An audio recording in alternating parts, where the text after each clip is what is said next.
Long ago, in a distant land, wrapped in mist and snow, there lived a boy named Aidan. From a very young age, Aidan carried within him a burning curiosity about life. While other children chased games and bright distractions, Aidan often sat quietly by the river, watching the current. What does it mean to be free in the heart? These questions grew louder with every year until they became the steady pulse of his days. He believed, with all his heart, that somewhere a wise voice existed that could answer them. One day, Aidan heard a rumor. On the highest snowy peak stood an old monastery where a wise sage lived in solitude.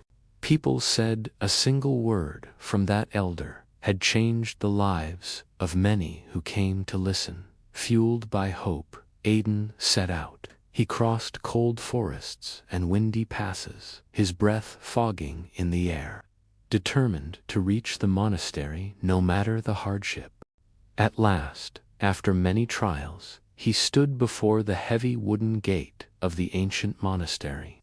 Snow lay thick on the eaves, and the wind brought a bell's gentle chime through the silent courtyard.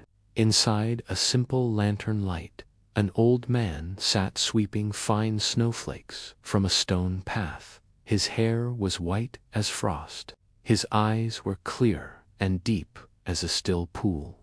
Aidan bowed and spoke with a voice both trembling and sincere. "Master, I have come a long way to find you. Please tell me, how can I reach wisdom and true awakening?" The sage looked at him for a long moment. Then, with a soft and kind voice that seemed to carry the calm of many winters, he answered, "If you practice sincerely, by the time you are 30, you will find what you seek." Aidan's chest tightened with resolve. He imagined reaching the goal sooner still. Eager, he asked again, "If I redouble my efforts, practice day and night without rest, how long will it take then?" The elder closed his eyes briefly, as if listening to some inner measure of time, and then replied, "In that case, when you are 40, you will arrive." Surprise and confusion crossed Aidan's face, but he did not relent. He pressed further. "Then, if I pour my whole life into practice, every ounce of my heart and soul, when will I attain awakening?" The sage's thin smile deepened. His gaze was kind and patient. "If you give your entire life in that way, you will reach it when you are 50. Aidan could hardly contain his bewilderment. He blurted out, "Master, I do not understand. The more I promise to work hard, the farther away the goal seems to move. Why is that?" The old man set down his broom and fixed him with a look that was both gentle and piercing. "When you keep one eye glued to the destination," he said quietly, "you leave only one eye to watch the path beneath your feet. You may lose your balance. You miss the small, steady steps that lead you forward." Those words struck Aidan like a sudden, clear bell. He fell silent and listened as the sage continued. "Imagine you are climbing a great snowy mountain," the elder went on. "At the summit hangs the ripe fruit of wisdom you long for.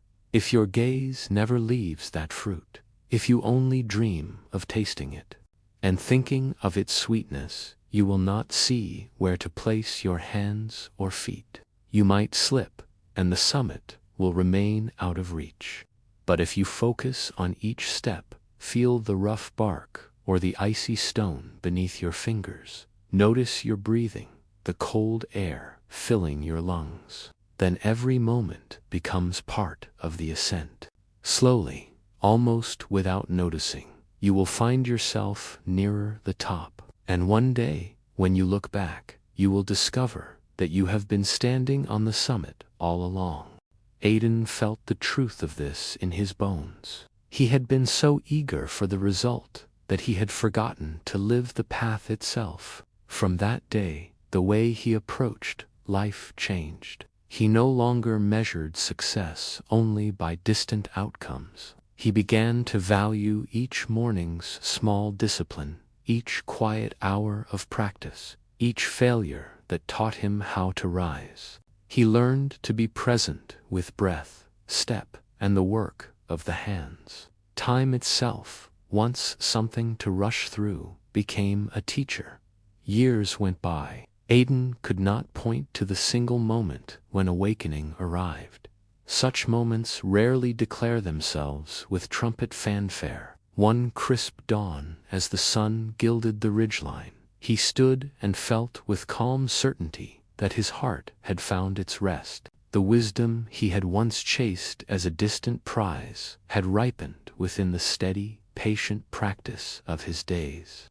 What he had thought of as the fruit at the mountaintop had grown slowly from the ground up, nourished by the very steps he had taken. Dear friend, Aiden's story is a humble reminder for every one of us.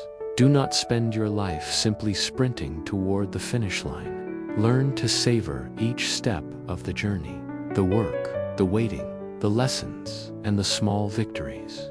Patience, lived experience, and the learning gathered along the way are treasures that rival and often surpass the final outcome. If this story touched your heart, please like, share, and subscribe so we can spread this message further. Live fully in every moment, for the journey itself is the most precious gift.